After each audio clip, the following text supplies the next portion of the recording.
Bon día, people. Yo soy Dani.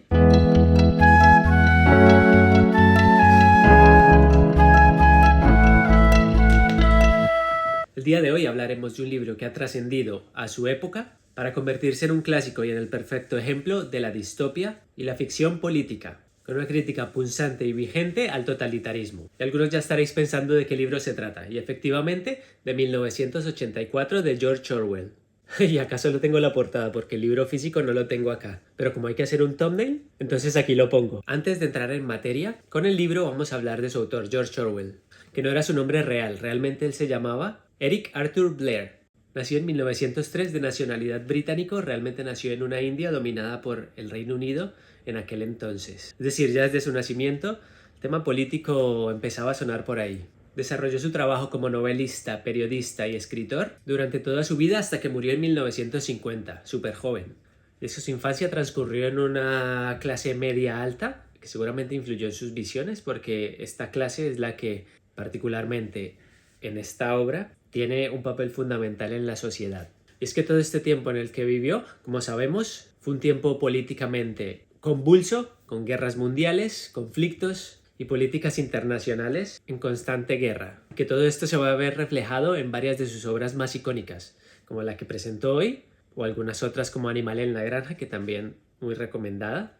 Y aunque, como dije, se murió muy joven, secundaria a complicaciones de la tuberculosis, su obra perdura hasta nuestros días, siendo completamente vigente y siendo un referente a la crítica contra el totalitarismo y el autoritarismo, que parece que a día de hoy vuelve a querer salir a flote.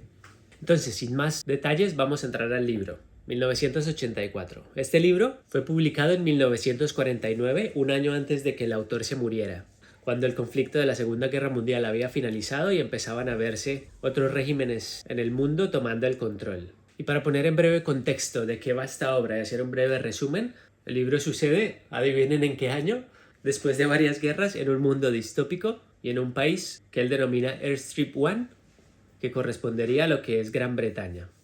Y el mundo está dividido en superestados, y específicamente donde concurre la acción es el estado de Oceanía. Este mundo, tal y como él lo describe, un mundo en constante conflicto y tensión, y una población guiada por el miedo, la desconfianza y el control. Que este va a ser uno de los temas más importantes del libro, el tema del control. Y así como el control de la libertad. ¿Qué significa esto? Como había mencionado antes, el libro es una crítica completamente directa al totalitarismo y al autoritarismo, que podríamos hacer la analogía al régimen nazi que acababa de ser derrotado y al régimen de la Unión Soviética que estaba empezando a surgir, así como los bloques dictatoriales que habían ocurrido tanto en Italia, en España, que estaban ocurriendo en Latinoamérica y en general este panorama geopolítico mundial, advirtiéndonos él de estos peligros llevados al extremo en esta sociedad distópica. Hay una figura central que es el Big Brother, el gran hermano, que es esta figura del dictador autoritario que tiene controlado toda la sociedad, que está presente en todos los niveles y que tiene vigiladas las acciones y los pensamientos de cada uno de los ciudadanos para que el que no concuerde con él sea eliminado. De esta manera, todo el engranaje social se basa en cumplir los deseos de este dictador o de esta autoridad, que en ese orden de ideas tiene una serie de mecanismos para manipular la verdad. De hecho, hay un ministerio que es el Ministerio de la Verdad, con el cual se difunde información. También una crítica a los medios y al periodismo. Incluso podríamos decir que a día de hoy manipulan los hechos para lograr que la gente tenga cierta visión o cierta opinión sobre algunos temas. Esta manipulación de la verdad, como acabo de decir, sigue vigente hoy en día. Creo que es uno de los temas más importantes que dejan que pensar cuando leemos esta novela. ¿No? ¿Qué tanto nos tenemos que creer en esta era de medios, de redes sociales, de información rápida y de un constante bombardeo frecuente de noticias, información, artículos, videos, reels, TikToks, por todos lados? Están bombardeándonos con información muchas veces contradictoria, manipulada, diseñada para que pensemos algo en específico. Que de hecho hay un término para lo que pasa hoy en día, que es la posverdad.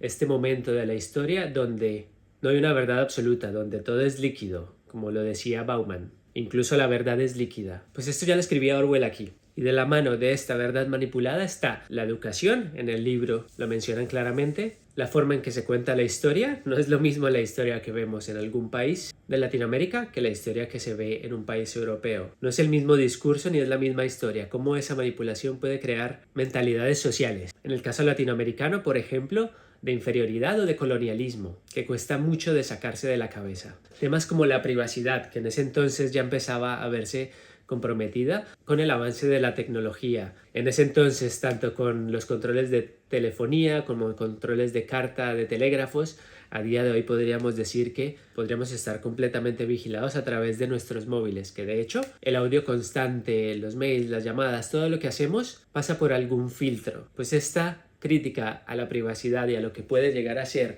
un régimen totalitario que controla todo, como por ejemplo China, puede llegar incluso al entramado de la vida privada de las personas. Y contra esto nos advierte este libro. Y es que es muy difícil luchar contra todo esto, que es lo que hace el protagonista, el señor Smith. Sí, el señor Smith, como el de Matrix. Pues el señor Smith está todo el libro luchando contra este régimen autoritario del Big Brother. Podríamos decir que es el rebelde, que es el que lleva la contraria, que es el que se atreve a pensar un poquito más allá de lo que le dicen los demás, que es el que evalúa críticamente la información que dan los medios. Y a pesar de estar todo el tiempo luchando contra esto, la maquinaria global termina venciendo. No es un libro optimista este. Cuando lo lees al final quedas con una sensación de desasosiego, de pesimismo, de que el gran hermano siempre gana. Big Brother is always watching. Y esto es verdad. Es muy difícil sacudirse de todo esto y poder filtrar qué es verdad y qué no es verdad. Y por esto también es en parte por lo que he empezado a hacer estos videos, porque quería expresar lo que pienso y hacer mi análisis subjetivo, evidentemente, de las cosas. Ante tanta información, pues que también quería que mi voz se escuchara. Y espero poder seguir haciéndolo si me da la vida, porque esto de hacer videos tarda tiempo y requiere mucho esfuerzo. Pero bueno, volviendo al libro, si nos ponemos más metafóricos, realmente en el libro nunca Big Brother tiene una cara, ni es una persona física, es más como una entidad, que seguramente está puesto así a propósito por el autor. No para ponerle cara a esta figura autoritaria, sino para hacer un mensaje global del totalitarismo. Es decir, que no fuera una crítica puntual a Hitler, por ejemplo, sino que fuera una crítica a todos los posibles Hitlers que pudieran aparecer de ahí en adelante. Y es que lo vemos por todos lados. Figuras carismáticas que se ganan la admiración y que quieren controlar todo. Y es que no puede estar el poder solo en una persona. Otra crítica más que se ve en este libro es a las clases sociales, que están muy claramente definidas con sus distintos roles y sus distintos poderes. Es muy curioso lo que hace con las clases sociales aquí, porque hay una clase social que es la más baja de todas, la de los trabajadores más rasos, que es una gente que no tiene nada, pero son los que viven más felices, donde el poder de Gran Hermano no llega. Y esto también nos da que pensar, ¿será que estamos esclavizados por el dinero? ¿Será que estamos poniendo nuestra visión en el éxito, en cumplir lo que nos dice la sociedad? ¿Y que si no tuviéramos nada podríamos ser más felices?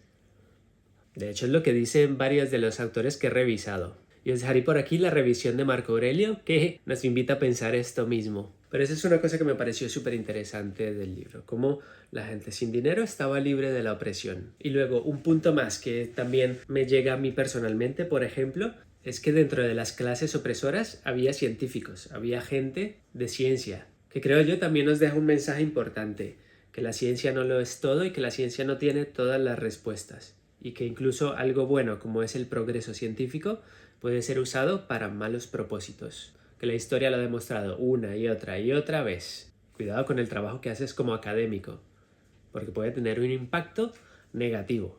Y estas son solo algunas ideas que se me vienen así a la cabeza tras haberlo leído y que quería mencionar, pero hay muchas cosas más que podríamos comentar. Como no quiero hacer el video muy largo y en esta época de la información flash y del constante bombardeo, estar más de 30 segundos atento, es muy difícil, pues cortaré el video ya porque si no nadie lo terminará de ver. Pero en conclusión, 1984 es una obra súper poderosa de política distópica que continúa tan vigente hoy en día como en el momento en el que salió, ofreciéndonos una inmersión y dándonos de qué pensar acerca del poder, el control, la información, la rebeldía y la forma de hacer resistencia y, súper importante, de la verdad. ¿Cuál es nuestra verdad? Y a través de esta crítica y de su prosa magistral resuena en nosotros y en el mundo actual, dándonos una advertencia de lo que puede ser un mundo totalitario y un mundo autoritario, controlado por una única persona en el caso de los regímenes, o llevándolo algo más allá, por un ente más global que marque la agenda a seguir. Y no quiero sonar aquí como el conspiranoico, porque me parecen una basura todas esas teorías de agendas globales, pero sí que hay una fuerza cultural que marca la visión del mundo de cada uno de nosotros. A esto es a lo que hay que vigilar y tener el criterio propio para decidir qué está bien y qué está mal con las fuentes de información correctas. Y finalmente, este libro sirve como un recordatorio de la importancia de la verdad y de la constante lucha del ser humano por la libertad y la autonomía. Y bueno, sin más, este ha sido el cuento de hoy. Si tienes algún libro que quieras que lea y que luego lo comentemos, lo puedes dejar en comentarios y nos vemos la próxima.